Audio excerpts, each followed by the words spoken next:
Hello and welcome to another special holiday edition of the Fighting Moose podcast. I'm your host, Jason Hendrickson. This is a podcast where I retell stories, some fictional and some historical, that can be enjoyed by people of all ages. Today we start the new year of 2019 with another story from the book Holidays and Happy Days by Hamish Hendry. We will read the short story of New Year's Day. I hope that you had a great 2018 and that you are making plans to make 2019 the best year ever. I know last night we talked as a family about goals that we have for 2019. Hopefully these goals will happen. What are your goals or resolutions? Let me know. There are many ways to get a hold of me. Anyway, Happy New Year to you and your family. Now, let's turn to today's story. I hope you enjoy. Let's begin.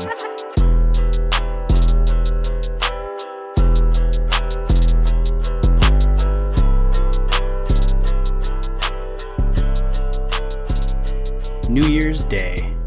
Little children are usually snug in bed when the first holiday of the year arrives. It comes at midnight when all is dark out of doors. Sometimes the weather is very cold here in England with snow upon the ground, and as it nears midnight on the 31st December, there is a great silence beneath the stars.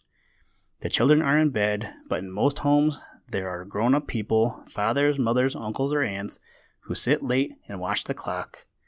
They watch, and when the clock strikes 12, they know that the first day of the new year has arrived. Then it is no longer silent out of doors. The bells are ringing loudly and ringing merrily. They are ringing a welcome to the stranger. So the grown-up people who have been watching the clock rise up smiling and wish each other a happy new year. The father says to the mother, "I wish you a happy new year, my dear," and in saying this, they shake hands and kiss each other. Then the mother, if she has children in bed, goes upstairs. They are all asleep, so she does not waken them.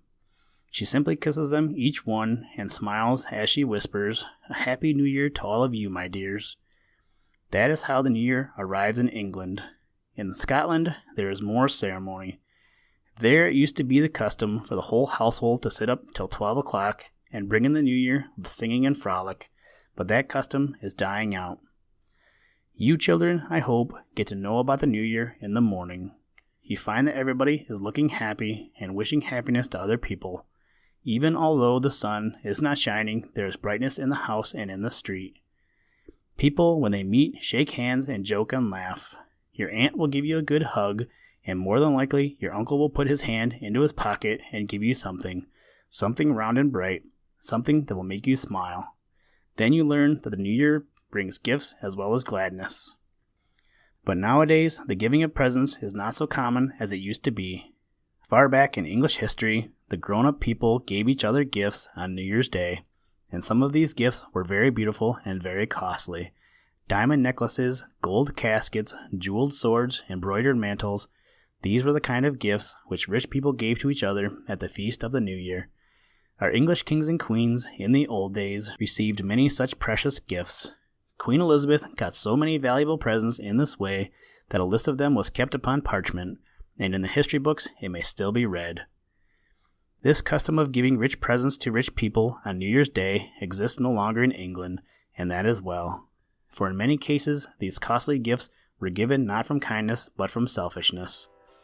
The gift givers wanted some favor in return. Now, it is an ill thing to begin a new year with a spirit of greediness. None of you children, I am sure, will do so. Be thankful that you have got the gift of another New Year's Day. It is the first clean page of a fine new book in which you can write just what you please. Write something cheerful and see to it that there are no blots.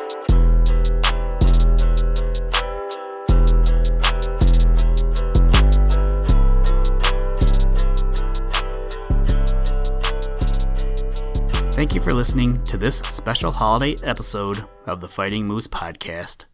Please join us next time as we look at the holiday of Twelfth Day, which occurs on January 6th. Today's music was provided by the artist Drake Stafford and also by the artist Young Kartz. For more information to download and or listen to audio or materials from all our recordings or to contact us, please visit www.thefightingmoose.com. And as always, try and do a random act of kindness every day. Whoop, shark attack, nom nom nom nom, jellyfish and sand. turkey, snowman, dolphin, helicopter, last supper, monkey in a zoo. What? Gear shift.